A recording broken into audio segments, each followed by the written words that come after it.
నేటి ధ్యానాంశము యేసుక్రీస్తు ప్రభువారు సెలువులో పొందిన 5 గాయాలు.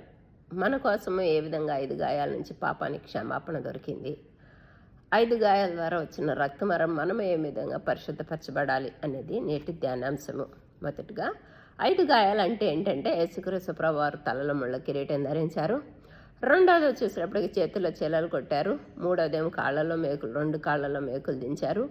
శరీరం అంతా దున్నబడింది 4. ఐదోదేమో హృదయంలో ప్రక్కలో బల్లెపోటు పొడిచారు. కాబట్టి ఈ 5 గాయాలు మనము ధ్యానించుకుందాము. మొదటిగా ముండ్ల కిరీటము. ముండ్ల కిరీటం అనగానే ఏంటి అంటే యోహాను సువార్త 19వ అధ్యాయము 2వ వచనంలో కానీ మనం చూసినట్లయితే, సైనికులు ముండ్లతో కిరీటం మళ్ళీ ఆయన తల మీద పెట్టిరి.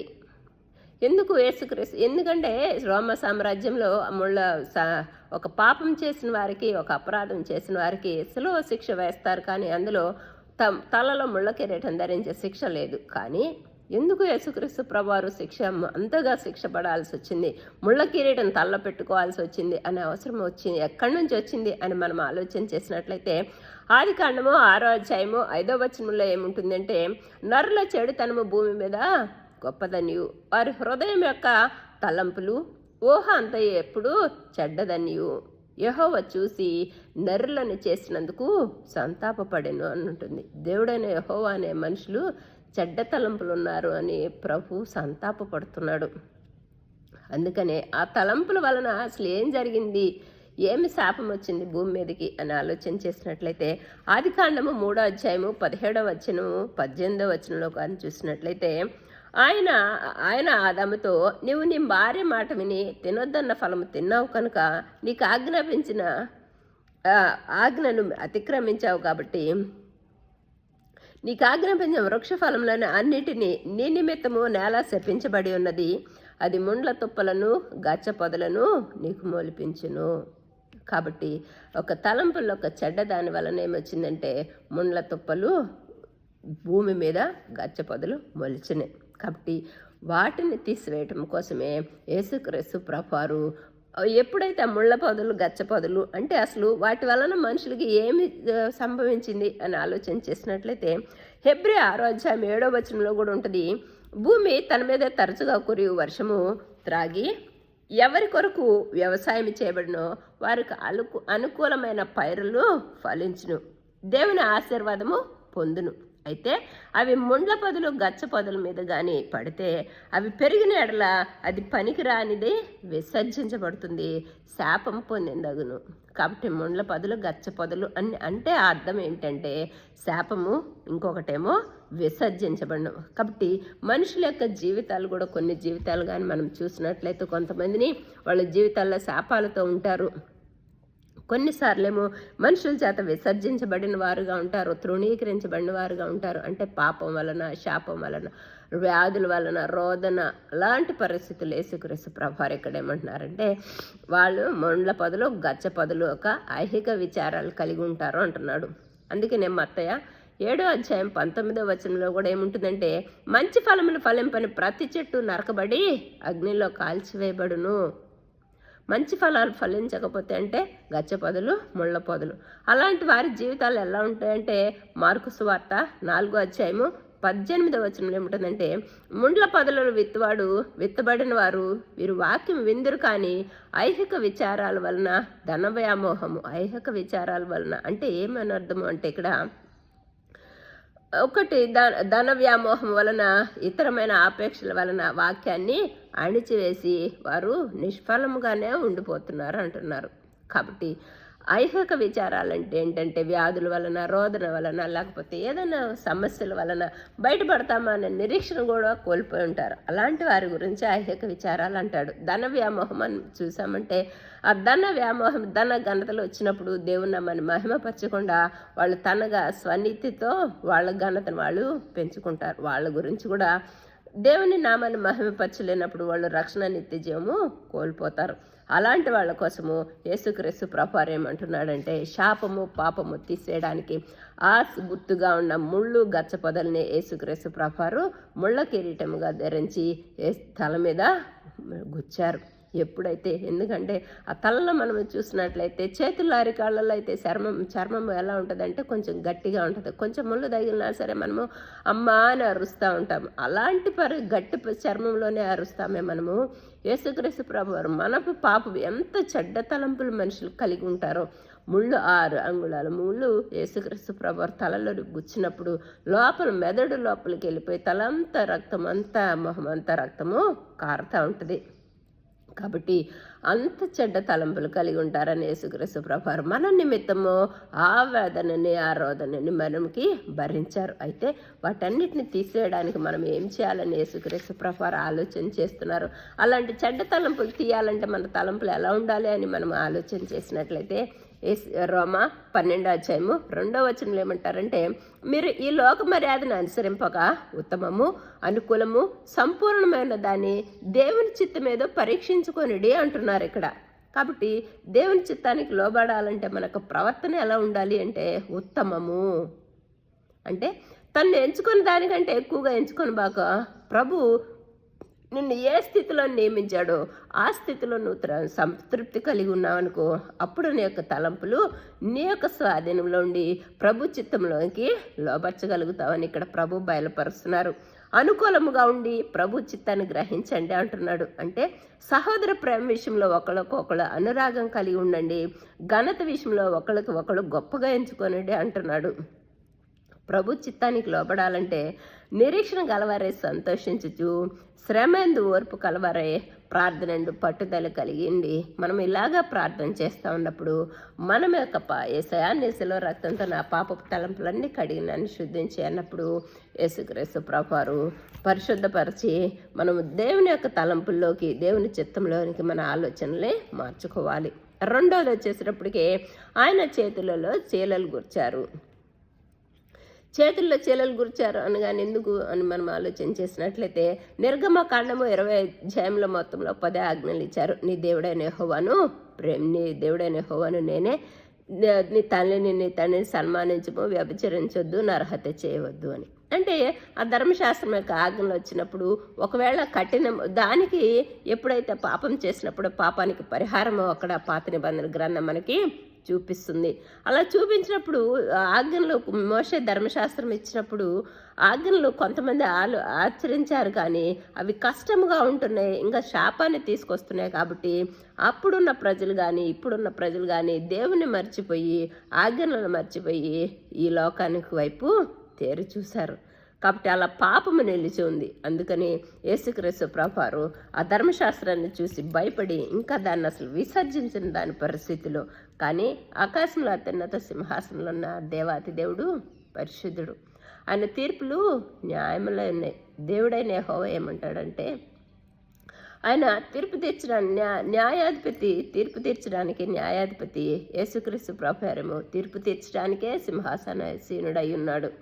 దేవాదేవుడేమో సింహాసనాధీశుడు కాబట్టి ఆయన న్యాయమైన తీర్పు తీరుస్తాడు. యేసయ్యేమో తీర్పు తీర్చడానికే సింహాసనము అనేది ఇప్పుడు పొందుకున్నారు దేవాదేవుని యొక్క కుడిపార్శ్వమున.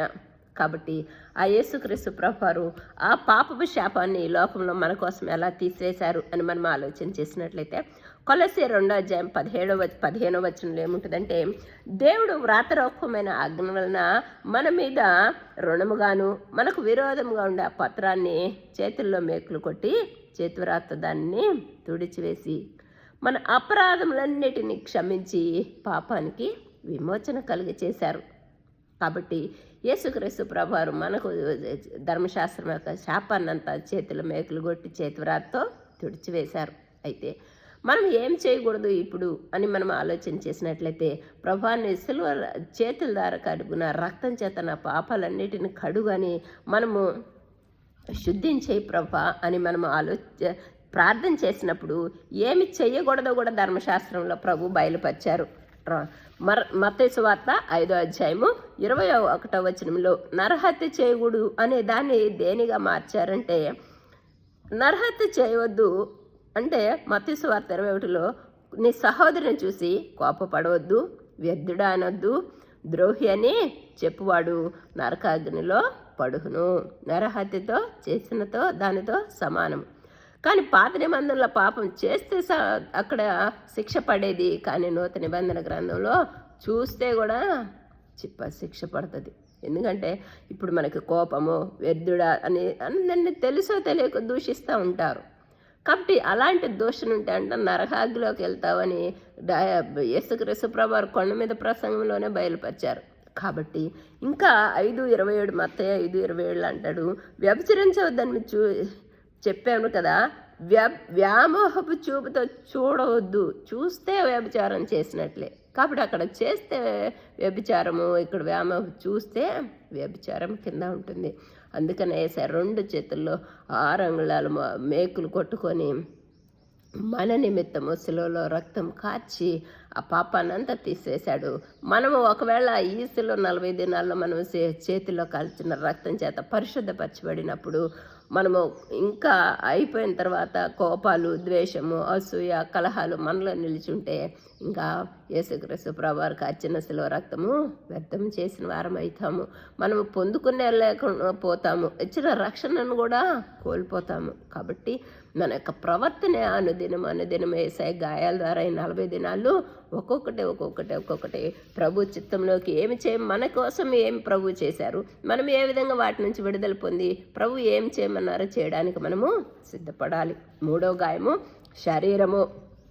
హెబ్రీ 10:5 ఏమంటున్నారంటే, బలి అర్పణ నువ్వు కోరలేదు కానీ నాకు ఒక శరీరం అమర్పించితివి దేవా, నీ చిత్తం చేటుకు నేను వచ్చి ఉన్నాను.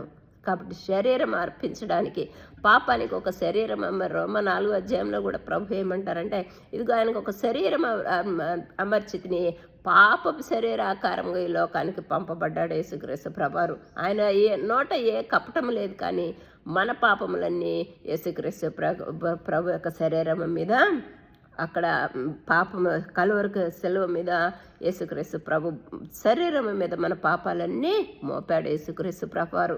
దేవుడైన యెహోవా ఎలా మోపారంటే, 53వ అధ్యాయం అంతా ఏముంటుందంటే, యెహోవా మన అందరి దోషములు అతని మీద మోపెను, అతను నల్లగొట్టుటకు యెహోవాకు ఇష్టమాయను, మన దోషములు బట్టి అతడు నల్లగొట్టబడెను, మన సమాధానమైన శిక్ష అతని మీద పడెను.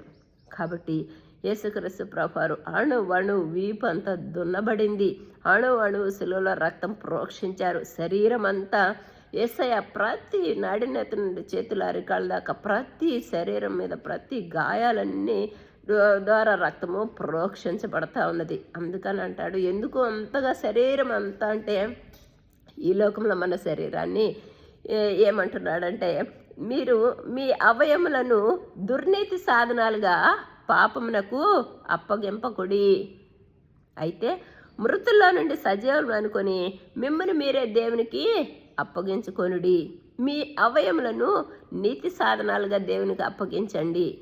ఎందుకు అంతగా అంటే, మన శరీరం సహోదరులు కానీ వాళ్ళకి శరీరాలని ఏంటంటే దుర్నీతి సాధనాలుగా అప్పగిస్తున్నారు. అంటే మద్యం వలన కానీ, లేకపోతే ఇంకా ఏదైనా వ్యసనాల వలన కానీ, వ్యభిచారము, నరహత్యలు, లేకపోతే దొంగతనాలు, లేకపోతే లంచాలు ఆశించడము.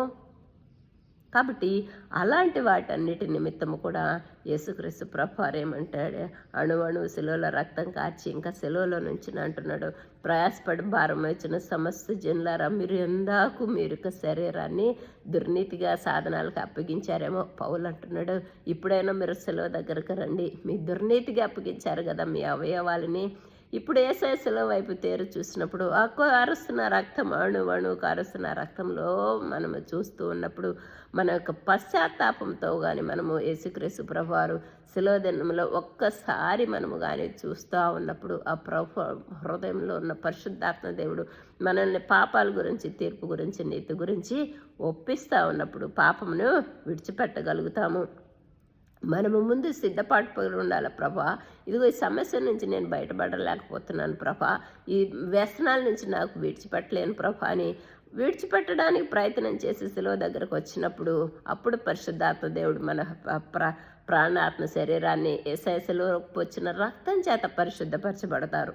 అందుకని అంటాడు, మీ పాపము నుంచి విమోచించబడి నీవు దేవునికి దాసులైతే అప్పుడు పరిశుద్ధ కలుగుటే మీకు నీతి, దాని యొక్క అంతము నిత్య జీవము. కాబట్టి దుర్నీతి సాధనాలుగా అప్పగించుకుంటే ఇప్పుడు సిలువలో 40 దినాలు పశ్చాత్తాపడినప్పుడు నీతికి సాధనాలుగా ప్రభు చిత్తానికి లోబడినట్లయితే ఇప్పుడైనా మీరు నిత్య జీవ రక్షణ పొందుతారని ఇక్కడ ప్రభు వాక్యము బయలుపరుస్తుంది. 4వది వచ్చేసేటప్పటికే పాదములు. నూతన నిబంధన గ్రంథంలో యేసుక్రీస్తు పాదములలో గాయాల గురించి ఎక్కడా వ్రాయబడలేదు, కానీ కీర్తనలో 22 అధ్యాయంలో మాత్రము బయలుపరుస్తూ ఉన్నారు. దావీదు మహారాజు మాత్రమే బయలుపరిచారు. 16వ వచనంలో ఏమంటాడంటే, వారు నా చేతుల్లో నా పాదాలలో పొడిచి ఉన్నారు అన్నారు. కాబట్టి ఆ యేసుక్రీస్తు ప్రభువారి చేతుల్లో చీలల గురించి, కాళ్ళలో 2 కాళ్ళలోగా వచ్చిన సిలువల గురించి ఇక్కడ దావీదు మహారాజు ముందే పరిశుద్ధాత్మ అభిషేకం ఉన్నారు కాబట్టి యేసు యొక్క సిలువ ధ్యానాల గురించి అప్పుడే బయలుపరిచారు పాత నిబంధనలో. యెషయా కూడా 22వ అధ్యాయము 23వ వచనంలో ఏమంటాడంటే, దిట్టమైన చోట మేకులు కొట్టినట్లు నేను అతన్ని స్థిరపరిచేదును, ఆ మేకులు మళ్ళా కొట్టిన మేకులు మళ్ళీ ఊడబీకుతాను అంటున్నాడు. కాబట్టి యెషయా 22వ అధ్యాయంలో కూడా చెప్తాడు అనమాట. ఎందుకంటే దావీదు తాళపు చెవులు కలిగి ఎవరు తీయకుండా వేయవాడు, ఎవరు వేయకుండా తీవాడైనా యోధా గోత్రపు సింహమైన యేసుక్రీస్తు ప్రభు గురించి వ్రాయబడి ఉంటుంది. దిట్టమైన చోట మేకులు కొట్టడం అంటే అరికాళ్ళ అరచేతుల్లో ఒక చర్మం అనేది కొంచెం మందంగా ఉంటుంది, వాటిలో మేకులు కొట్టేసి దాన్ని ఎలా స్థిరపరుస్తున్నారంటే యేసుక్రీస్తు ప్రభు యొక్క రాజ్యము నిన్న నేడు నిరంతరం యుగయుగాలు జీవించి పరిపాలించే యేసుక్రీస్తు ప్రభువారు. ఎందుకంటే ఎప్పుడైతే పునరుద్ధాన శక్తితో యేసుక్రీస్తు ప్రభువారు లేచారో యుగయుగాలు జీవించుతూ ఉంటారు. సూర్యుడు నిలిచి ఉన్నంత కాలం అంటాడు. కాబట్టి భూమి ఆకాశం గతించిపోయిన యేసుక్రీస్తు ప్రభువారు యుగయుగాలు జీవిస్తారు. కాబట్టి యేసుక్రీస్తు ప్రభువారు కాళ్ళలో మేకులు గుచ్చారనమాట. అందుకని మనల్ని ఏమంటున్నాడంటే, మీ పాదాలు దేని కూరం పరిగెత్తుతున్నాయి అంటున్నాడు. ఇంకా విషయాలు అంటే ఏమంటాడంటే, అసలు మంచు కరిగిపోయినట్టు నీ యొక్క భక్తి కరిగిపోతుంది కదా. మన పాదాలు ఎక్కడ నిలబడుతున్నాయి, ఎంతసేపు నిలబడుతున్నాయో ప్రభు సన్నిధిలో అంటున్నాడు. ఎందుకంటే మనం ప్రార్థన చేయడానికి కానీ వెళ్ళి 40 దినాలు ఉపవాసాలు ఉంటారు, ఎంత శ్రద్ధగా ఆలయానికి వెళ్తూ ఉంటాము, 40 దినాల్లో ప్రభువుని సిలువ ధ్యానాల్లో ఉంటాము. కానీ మనము ప్రార్థన చేయడానికి వచ్చినప్పటికీ కానీ 5 నిమిషాలు 10 నిమిషాలు మ్యాక్సిమం అరగంట గంట చేసి ఇంకా 3 గంటల దాకా ఉపవాసం ఉంటే ప్రభా ఈ సమయం ఎలా అయిపోతుంది, గంట ప్రార్థన చేస్తారు అంటే ఒక అరగంట ఏమో బైబిల్ చదివి ఒక అరగంట ప్రార్థన చేస్తారు. ఆ మిగతా సమయం ఎంత ఎలా కాలం గడపాలా అని వ్యర్థంగా ఆలోచన చేసేసి ఇంకా టీవీలో వాక్యాలు చూడడం అలాంటి సమయాలు చేస్తారు. కానీ ప్రార్థన చేయడానికి 5 నిమిషాలు పాదాలు నిలిపే పరిస్థితిలో మనకు కనిపించట్లేదు. ఇంకా వ్యసనాల కోసం పరిగెత్తుతున్నారేమో, లేకపోతే టీవీలో ఇంకా యవ్వనస్తులు అయితే వచ్చేసినప్పటికీ ఇంకా సినిమాలు చూడడానికి కూడా వెళ్తూ ఉంటారు. అదే యూట్యూబ్లో అయినా సరే, లేకపోతే ఫోన్లో సినిమాలు చూడడానికైనా. కాబట్టి మీ పాదాలు ఎక్కడ నిలబడుతున్నాయి? యేసయ్య సిలువ దగ్గర నిలబడుతున్నాయా? యేసయ్య ధ్యానించడానికి, యేసయ్య వాక్యం ప్రకటించడానికి మీ పాదాలు పరిగెడుతున్నాయా? దావీదు మహారాజు అంటాడు, యెరూషలేమా మా పాదాలు నీ గుమ్మంలో నిలబడుతున్నాయి అంటున్నాడు. కాబట్టి అందుకోసం వేసే 2 కాళ్ళల్లో పాదాల్లో చీలల్లో గుచ్చుకున్నారు. ఇంకా 5వది వచ్చేసినప్పుడు ఆఖరిది హృదయము. ఇర్మియా హృదయం గురించి యేసుక్రీస్తు ప్రభువారు ఎందుకు అంతగా ప్రక్కలో బల్లెపోటు పొరుచుకున్నారంటే, ఇర్మియా 17వ అధ్యాయం 9వ వచనంలో హృదయం అన్నిటికంటే మోసకరమైనది, అది ఘోరమైన వ్యాధి కలది, దాన్ని గ్రహించేవారెవరు అని అంటున్నారు. ఎందుకు వేసే హృదయంలో ప్రక్కల బల్లె పొడిచారంటే 1 కొరింథీ 3:16లో మీరు దేవుని ఆలయం ఉన్నారని, దేవుని ఆత్మ మీలో నివసించుచున్నదని మీరు ఎరుగరా అంటాడు. కాబట్టి మన హృదయంలో దేవుని యొక్క ఆత్మ దేవుడు, పరిశుద్ధాత్మ దేవుడు ఉంటారు. కాబట్టి పరిశుద్ధాత్మ దేవుడు ఉండాలంటే దేవుడు పరిశుద్ధుడు. కాబట్టి మనల్ని కూడా ఏం కోరుకుంటారు? పరిశుద్ధంగా ఉండాలని కోరుకుంటారు. కానీ మన హృదయంలో ఏముంటాయి అని ఆలోచన చేసినట్లయితే గర్వము, అహంకారము, అసూయ, ద్వేషము, కలహాలు, స్వనీతి అలాంటివి ఉంటే దేవునికి వ్యతిరేకమైంది. దేవుని యొక్క పరిశుద్ధాత్మ దేవుడు మన హృదయంలో పని చేయలేరు. కాబట్టి అందరి యొక్క గర్వాన్ని బట్టి యేసుక్రీస్తు ప్రభువారు ఏం చేశారంటే ప్రక్కలో బల్లె పొడిచారు. అందుకని యోహాను సువార్త 19వ అధ్యాయం 34వ వచనంలో ఏమంటారంటే, సైనికులు ఒకడు ఈటతో ఆయన ప్రక్కన పొడిచెను, వెంటనే రక్తము నీరు కారెను. కాబట్టి ఆఖరి రక్తపు పొట్టు కార్చి యేసుక్రీస్తు ప్రభువారు శిలువలో మన కోసము మరణించారు. కాబట్టి ఆ కార్చిన శిలువ రక్తంతో ఎందుకు అంతగా ఆఖరి రక్తబట్టు ప్రోక్షించింది, ఆఖరి రక్తం ఎందుకు ప్రోక్షించారు యేసయ్య మన కోసమే అని ఆలోచన చేసినట్లయితే మలాకి 4వ అధ్యాయము 2వ వచనంలో ఏముంటుందంటే 1:2 ఏలైనగా మీరు నియమించిన దినము వచ్చుచున్నది, కొలిమి కాలినట్లు అది కాలును, గర్విష్ఠులందరూ దుర్మార్గులందరూ కొయ్య కాలువలో ఉందరు అంటారు. గర్వాన్ని బట్టి యేసుక్రీస్తు ప్రభు గర్వాన్ని బట్టి ఏంటంటే కొయ్య కాలువల అగ్నిలో కాలిపోతారు అంటున్నాడు. అంటే నిత్య నరకాగ్నిలో ఉండి నరకానికి వెళతారు అని ప్రభువే ఇక్కడ బయలుపరుస్తున్నారు. ఎందుకు అంటే పరిశుద్ధాత్మ దేవుడు మనలో ఉంటారు. ఎప్పుడైతే నేను నా ఘనత అని ఎప్పుడైతే మనం అంటామో పరిశుద్ధాత్మ దేవుడు మనం పని చేయలేరు. అప్పుడు యేసుక్రీస్తు 2వ రాకడలో వచ్చినప్పుడు మనలో ఉన్న పరిశుద్ధాత్మ దేవుడు మనోనేత్రాలు తెరిచి హృదయం తెరిచినప్పుడు మాత్రమే ఏసై రాకడలో వచ్చి ఆ స్వరాలు వినగలుగుతాము. ఏసైనా వేవేల దేవతలు వచ్చి ఏసైని మనోనేత్రాలు తెరిచినప్పుడే చూడగలుగుతాము. ఆ పరిస్థితిని కోల్పోతాం మనము. మన గర్వం ఉన్నట్లయితే ఆ పరిస్థితిని మనం కోల్పోతాము. అది చూసి గ్రహించలేము. అప్పుడు విడవబడిన వారుగా ఉంటాము. అగ్నిలో నిత్యనరక అగ్నికి వెళ్ళిపోతాము. అందుకనే యేసయ్య మన కోసం ఆఖరి రక్తబట్టు హృదయంలో ప్రక్కలో బలపొడిపోవడం కానీ ఆఖరి రక్తబట్టు కాచి నాకు సమాప్తమని చెప్పి తండ్రికి ఆత్మని అప్పగించాడు. కాబట్టి మనము ఈ 5 గాయాల ద్వారా యేసయ్య నీ శిలువ రక్తంతో నన్ను అణువణు కడిగి నన్ను శుద్ధించేయి, నా ఆత్మని నీ చేతికి సమర్పిస్తున్నాను, నీ చిత్తం నాలో నెరవేరను గాక ప్రభా అని నీ ప్రేమ నా హృదయంలో కుమ్మరించమని మనము ప్రతిదినము ప్రార్థన చేసి యేసయ్య శిలువలో మనకి చూపించిన ఎలా మనకు ప్రవర్తన ఉండాలని ప్రభు ఆశిస్తున్నారంటే యేసయ్య మన కోసం పలికిన 7 మాటల్లో నుంచి క్షమాపణ నేర్చుకోవాలి. అసలు పరదేశు ఉంది అని మనం పరిపూర్ణంగా విశ్వసించాలా. పాపాలు క్షమించబడుతున్నాయని మనం పరిపూర్ణంగా నమ్మాలి.